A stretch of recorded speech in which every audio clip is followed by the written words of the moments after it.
Queridos amigos del Foro Internacional para la Información en el Cuidado de la Naturaleza, un saludo afectuoso. Mi nombre es Mauricio López Oropeza, soy secretario ejecutivo de la Red Eclesial Panamazónica REPAM. Agradezco muchísimo la invitación a participar en este importante encuentro.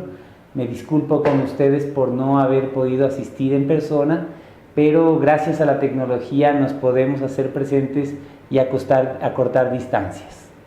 Creo que lo primero que quisiera decir es: comprendamos la Amazonía como territorio. La Amazonía es un bioma, es como un organismo complejo, integrado, con una singularidad particular a partir de toda la vida mega biodiversa. Los rasgos también todavía no los terminamos de comprender y la fragilidad de este sistema también llama para nuestra atención. Creo que es fundamental para ustedes como comunicadores hacerse cargo de una comunicación que permita amazonizar el mundo. Es necesario, repito, amazonizar el mundo. Muchas personas me dicen, pero la Amazonía es un sitio lejano, no tiene relación con mi vida, es incluso un sitio donde nos vienen imágenes folclóricas de pueblos casi como si el tiempo no hubiera pasado. Y yo siempre respondo con lo siguiente: la vida de la Amazonía está profundamente interligada con la vida cotidiana del resto del planeta, sobre todo de los países del norte, y en este caso con la propia Italia tiene una relación profunda. 1 de cada 5 vasos de agua que todo ser humano o cualquier consumo de agua de cualquier ser vivo en el planeta se lo debe a la Amazonía. El 20% del agua apta para consumo humano no congelada viene del territorio panamazónico. Es decir, nuestra vida y nuestro futuro depende también del cuidado que hagamos de ella. Otro elemento, aunque también es más debatible, es la capacidad de producción de oxígeno de la propia Panamazonía. Algunos estudios indican que aporta grandes cantidades de oxígeno para el planeta, por lo tanto nuestra respiración también está relacionada con la Amazonía, aunque los océanos pudieran ser los que más aportan en ese sentido. Un tercer elemento es la capacidad de la Panamazonía de capturar el dióxido de carbono y ayudar a la estabilidad climática. En ese sentido, la manera en que se produce el complejo ciclo de las aguas y el ciclo de las lluvias tiene que ver también con una Amazonía sana, que se pueda sostener también a sí misma y tenga una capacidad de regeneración. Esta dinámica que llega incluso a producir los ciclos hídricos o los ciclos de lluvia para regiones mucho más allá del territorio conocido geográfico como Amazonía es realmente importante. El sistema de los vientos, la perspectiva de evaporación del agua y la manera también en que los bosques dinamizan el ciclo hídrico, eso produce un sistema complejo de lluvias donde incluso se dice que hay más agua en el río volador de las nubes que en el río superficial de la Panamazonía. Esas aguas, al llegar a tomar contacto con los Andes en esta región de Sudamérica, distribuyen las aguas para todas las regiones. Entonces el consumo incluso de carne que está relacionado con las pampas argentinas, brasileñas, uruguayas y paraguayas tiene que ver también con este complejo ciclo del agua. Pero es un sistema frágil. Todo este sistema puede también llegar a fracasar y a dañarse si no cuidamos de su estabilidad. Se dice que todo el proceso de deforestación de la Amazonía hoy ha llegado casi a entre el 20 y 25%. Este bosque en pie es necesario para que la vida pueda continuar, para captar el dióxido de carbono que si se libera sería también terrible sus consecuencias para la situación ya preocupante del cambio climático. Y por otro lado es toda una lógica también de mantener un equilibrio para todas las especies que ahí viven. Son un sinnúmero de especies que viven en esta región del planeta. 1 de cada 3 especies existentes en el mundo están en la Panamazonía. Todo lo que es el stock genético todo el registro de nuestra diversidad genética está concentrada también en este territorio. Pero insisto, su estabilidad está en riesgo por todo este modelo de expansión de la frontera agrícola, ganadera y minera que está pesando sobre este territorio. Se dice que si la deforestación alcanza un 40 a 50%, el proceso de sabanización, es decir, de la Amazonía convertirse en un desierto, será irreversible. Y el futuro de todo el planeta, por el tema del agua, por la diversidad genética, pero incluso por esta producción, estará también afectado. Entonces, el consumo que ustedes hacen, que todos los países del norte hacen, que las sociedades desarrolladas hacen, tiene un impacto directo en el futuro de la Amazonía. Y la realidad amazónica afectará necesariamente el futuro planetario. Hoy se dice que estamos consumiendo el equivalente a 1.5 planetas. Es decir, estamos superando por 0.5 la capacidad de carga del planeta, es decir, su capacidad de autorregeneración. Esta Tierra tiene también un complejo proceso vivo que le permite autorregenerarse. Y todo lo que es la huella ecológica del ser humano y de todas las actividades sobre el planeta, la Tierra logra regenerarse solo parcialmente. Hoy hemos superado la capacidad de carga. Si todos los países vivieran un modelo de desarrollo y de consumo como el de Estados Unidos o ciertos países de Europa, serían necesarios 7 planetas. Pero hoy, por supuesto, solo tenemos un planeta. Y viene toda esta idea de creernos semidioses para conquistar otros planetas cuando la casa en la que vivimos se nos está quemando. Esta es una situación alarmante y urgente. El Papa Francisco en su encíclica Laudato Si ha denunciado fuertemente este modelo de desarrollo que cree más que en Dios, en su capacidad técnica, que es buena la ciencia, pero nunca sustituyendo nuestra propia reflexión sobre misterio y espiritualidad, cree que puede resolver estos problemas sin necesidad de repensar su vida. Y esto evidentemente que no es así. Las causas que estamos viviendo hoy, el 97%, 98% de los científicos concluye que es por causas humanas, por el modelo de desarrollo que hemos elegido tener y que necesita cambiar. Quiero sugerir 3 palabras que son clave para pensar nuevos paradigmas que le permitan a la vida continuar, a la Panamazonía también seguir viviendo, y son metanoia, significa conversión radical del corazón, radical en el sentido de raíz, un cambio profundo de vida, un cambio en mi relación con mi experiencia de ser, con el espíritu, con Dios, y decidir cambiar mi modelo de consumo. Pueden escribirse 1000 encíclicas más, pero si yo no cambio, no podrá haber un cambio después presente en la realidad. Segunda palabra, alteridad u otredad. Reconocer que mi vida solo tiene sentido en el otro y en la otra. Que de hecho la experiencia de Dios pasa por el misterio de encuentro de unos con otros. Y que la encíclica Laudato Si inserta como un otro, como un alter, a la hermana madre tierra de la cual dependemos, somos parte de ella y nuestra relación con la tierra también determinará el futuro. Y la tercera palabra, parresía, hablar la palabra firme, clara, una iglesia en salida que actúa, que genera cambios posibles en esta realidad.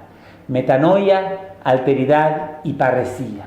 La Amazonía necesita que todos nos hagamos conscientes de la corresponsabilidad sobre el planeta y que entendamos que no son solo 9 países que hacen parte de una cuenca hidrográfica con más de 1100 afluentes, el río más grande del planeta, sino sobre todo poner atención a la realidad de los pueblos originarios que ahí viven, comunidades campesinas, la gran biodiversidad sociocultural que habita en la Amazonía, que es lo más importante. Para creyentes o no creyentes, el rostro concreto del ser humano, la hermana y el hermano, que también representan el futuro, el misterio y la presencia de Dios. Dios que se encarnó y se hizo uno con nosotros en el rostro de los simples, de los sencillos, de los humildes. En la Amazonía habitan cerca de 33 millones de personas, de los cuales son 3 millones de pueblos originarios que pertenecen a cerca de 390 pueblos o naciones diferentes, cada una con su identidad, con su cultura, con su variedad lingüística, cada una riqueza enorme. Y luego también los pueblos en aislamiento voluntario, que se habla de 150 más o menos en todo el planeta, y de los cuales 140 habitan en la Panamazonía. Mujeres y hombres que han elegido no tener contacto con la sociedad occidental o que han estado siempre aislados. Otros les llaman pueblos libres, y que su vida, su modelo de relación con la tierra tiene también mucho que enseñarnos.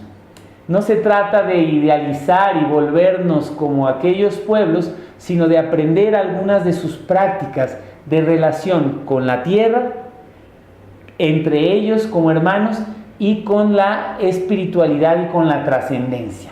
Estos pueblos hoy están más amenazados que nunca.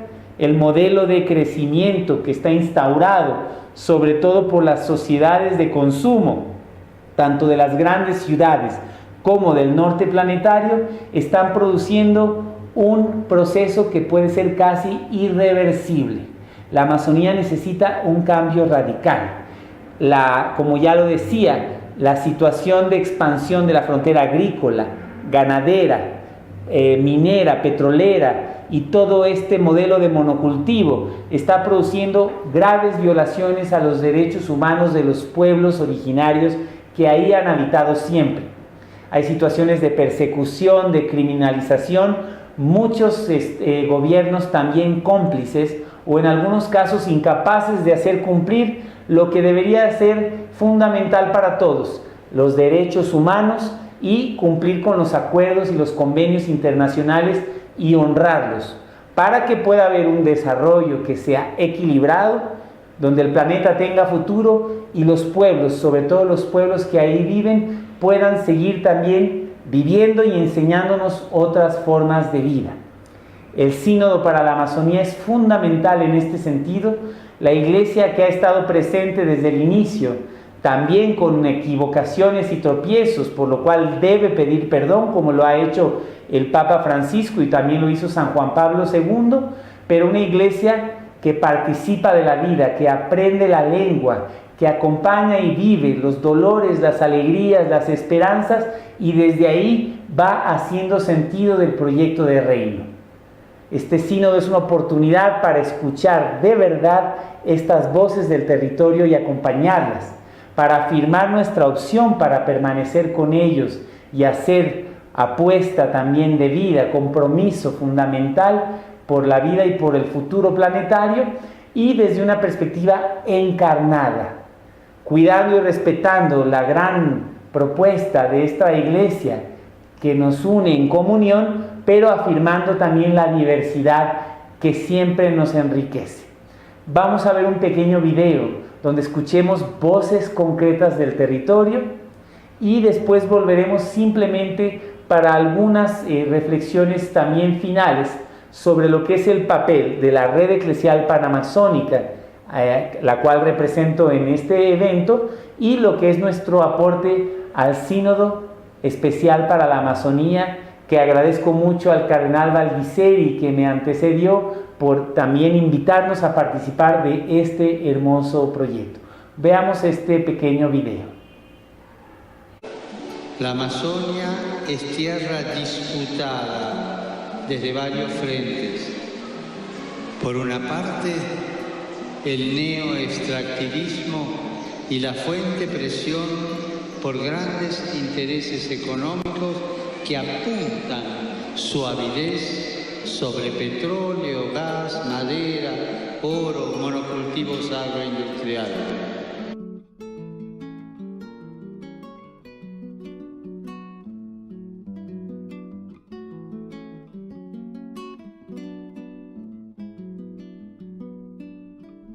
Somos impactados em atividades extrativismo que têm a ver exploração ilegal ou nas terras indígenas, petróleos, agronegócios avançando mais ainda. La viene amenazando de manera constante, pues se quiere ejecutar en su territorio el proyecto de la hidrovía amazónica. Mas só que dentro da bacia do Tapajós tem 43 hidrelétricas para construir. Lá no Pérez Pires foi fechado ano passado, onde foi destruído o lugar sagrado, nosso lugar sagrado. Eu acho que isso não é atividade que vai trazer a vida digna para o povo indígena desse país.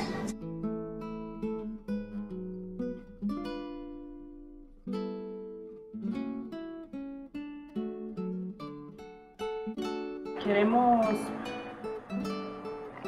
una vida digna, una vida libre en nuestro territorio. Si bien tenemos leyes que nos amparan, la Constitución a nosotros nos ampara en nuestros derechos como pueblos indígenas, pues eso es lo que queremos. Vivir, gozar de esos derechos, ser libres dentro de nuestro territorio. Que seamos nosotros quienes pues tomemos la última decisión de qué es lo que hacemos, cómo construimos un proyecto de desarrollo a futuro, pero desde nuestro consentimiento.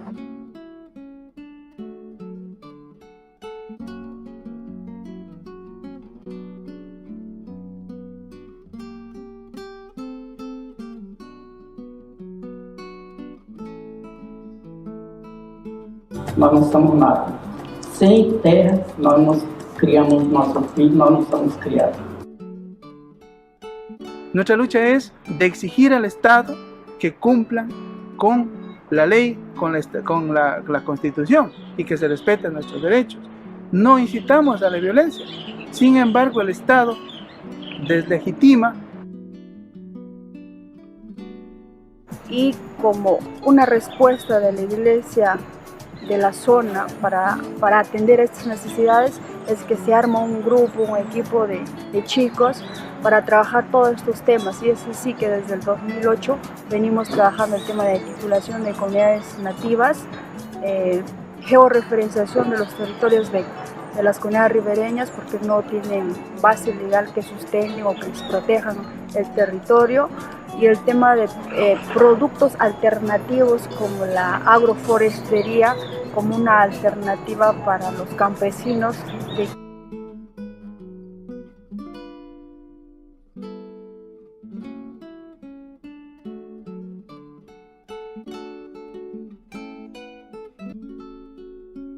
Luego de ver este video, quisiera comenzar leyendo un pequeño fragmento de la encíclica Laudato Si del Papa Francisco sobre el cuidado de la casa común, en su apartado de ecología cultural, y dice: junto con el patrimonio natural hay un patrimonio histórico, artístico y cultural igualmente amenazado. Es parte de la identidad común de un lugar y una base para construir un futuro. La visión del ser humano, alentada por la economía, tiende a homogeneizar las culturas, a debilitar la inmensa variedad cultural que es un tesoro de la humanidad. Las soluciones meramente técnicas corren el riesgo de solo atender a síntomas que no responden a las problemáticas más profundas. El número 146 tiene una afirmación potentísima que dice: en este sentido, es indispensable prestar especial atención a las comunidades aborígenes con sus tradiciones culturales. No son una simple minoría entre otras, sino que deben convertirse en los principales interlocutores, sobre todo a la hora de avanzar en grandes proyectos que afecten sus espacios. Para ellos, la tierra no es un bien económico, sino un don de Dios y de los antepasados que descansan en ella.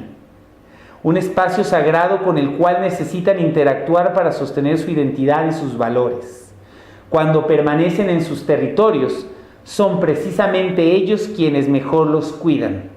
Sin embargo, en diversas partes del mundo, son objeto de presiones para que abandonen sus tierras, a fin de dejarlas libres para proyectos extractivos y agropecuarios que no prestan atención a la degradación de la naturaleza y de la cultura. Qué síntesis más clara la del Papa Francisco en la encíclica Laudato Si, sobre todo lo dicho con respecto a la importancia vital de la Panamazonía para el futuro planetario, junto con otros biomas como la cuenca del Congo, el corredor biológico mesoamericano, el sistema de bosques tropicales también de Asia-Pacífico y otros biomas vitales.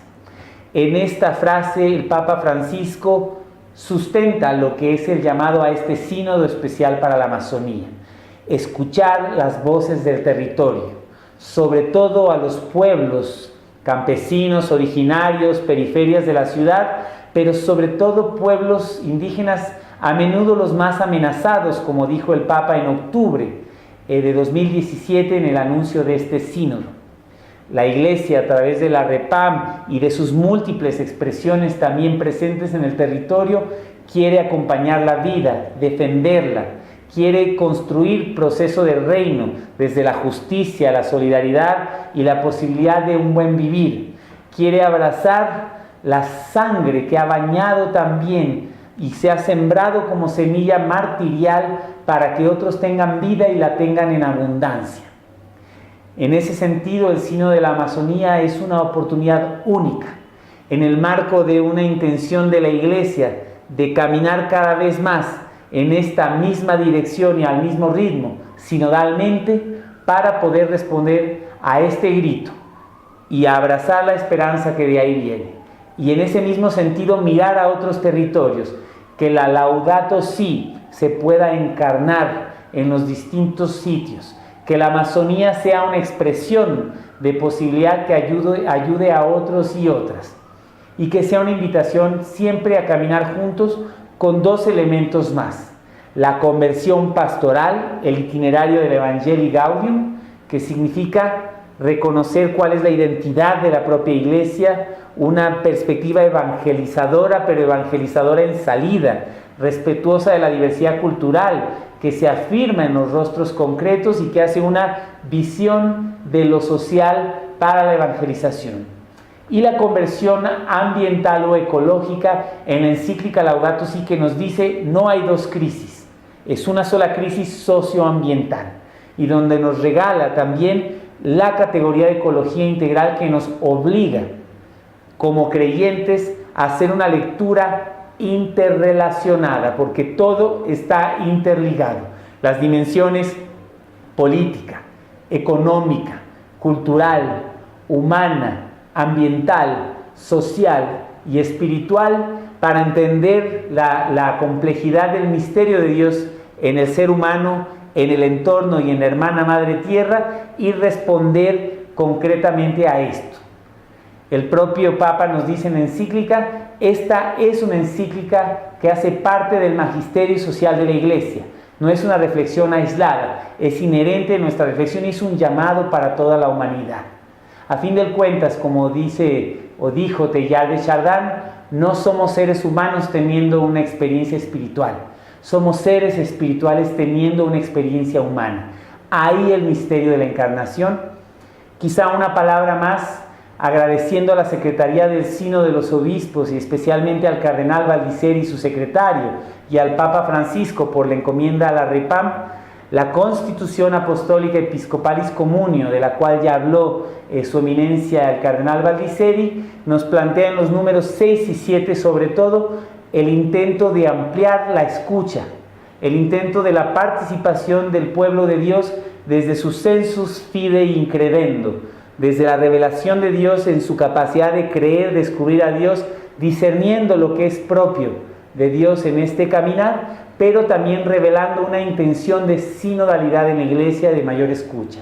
Este sínodo abre estos caminos y por eso la REPAM ha servido a esta secretaría y al Papa como presidente del sínodo, ampliando la escucha sinodal.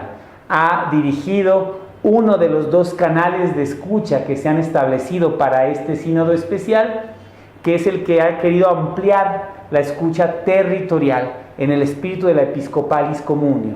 Se han hecho asambleas territoriales amplias, con una gran diversidad de participación, entre 70 personas hasta 200, 250 pueblos originarios, comunidades campesinas, organizaciones, agentes de pastoral, catequistas, los obispos, de las cuales hemos realizado alrededor de 60 a 70 foros temáticos específicos, con una especificidad particular sobre temas considerados urgentes, por ejemplo, vida consagrada en la Amazonía, pueblos indígenas en la Amazonía, comunicación, educación superior, derechos humanos, pueblos en aislamiento voluntario, la territorialidad como categoría teológica y un largo etcétera, de los cuales se hicieron alrededor de 30 foros temáticos, 30 a 40, y ruedas de conversación, escuchas directas en sitios más pequeños y focalizados en lo amplio de toda la Panamazonía, de los cuales se hicieron alrededor de 160. Estamos hablando de 260 puntos de escucha sinodal en toda la Panamazonía, en sus 9 países y en toda su extensión, con una participación de cerca de 22,000 personas de manera directa y cerca de 65,000 más en las fases preparatorias para delegar a los participantes. Concretamente podemos decir cerca de 87,000 personas participando, todos siguiendo el formato de la lineamenta o el cuestionario del documento preparatorio, y ofreciendo todo esto como una riqueza que hemos entregado a la Secretaría del Sínodo. Ahí está la voz del territorio que la REPAM pudo escuchar, y no solo eso, participó el 90% de todo el episcopado en la Panamazonía, cosa que es muy importante, además del canal propio que han llevado también por su cuenta con las conferencias episcopales. Han participado el 90% de los obispos en las escuchas de la REPAM, y un total de 175 pueblos originarios representados en distinta cantidad de números, lo cual es casi el 45% del total de todos los pueblos originarios existentes en la Panamazonía. A final de cuentas, los números son importantes, pero no son lo único. Lo que son es un testimonio fiel de la vida, la esperanza, los dolores, las alegrías y el pedido que estos pueblos hacen a la Iglesia para permanecer con ellos, caminar con ellos y adaptarse en la medida de lo posible para responder de manera mucho más fiel, cercana a sus grandes desafíos, sin perder la comunión con nuestra Madre, la Iglesia Universal, pero valorando la fuerza de diversidad y la necesidad de una inculturación adecuada en el territorio, con los rasgos propios, como ya también se plantea desde el Concilio Vaticano II y luego de este, y a una interculturalidad de diálogo entre diversos que se enriquecen. Muchas gracias, y estoy a disposición para cualquier comunicación futura desde nuestra red eclesial panamazónica. Hasta luego.